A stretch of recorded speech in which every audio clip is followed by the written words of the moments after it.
Akşam iftar açacaqsınız. İftar süfrəsində deyəcəksiniz, Allahümmə ləkə sumtu və hələ rizqə iftardır. Bu duanı edəcəksiniz.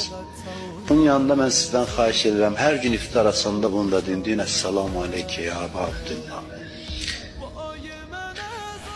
Din salam olsun sənə ya Əbə Abdüllah. Susuz dodaqlarına salam olsun. O su içməmişdən qabaq, iftar zamanında İmam Hüseynə salam deyin. O salamın başqa ləzzəti olar, başqa zövqü olar. Özü deyib də, qızına deyib ki, bizi sevənlərə salamımı çatdır. Denən nə zaman su içdilər bizi yad eləsinlər. Susuz qalmasınlar, nuşu canları, su içsinlər. Səhərin sudan meyl eləsinlər. Amma bir yadlarına salsınlar ki, bizim bir qərib ağamız olub. Əlləzi qətəluhu ətşanə. Onu susuz öldürüblər. Su kənarında ona su verin.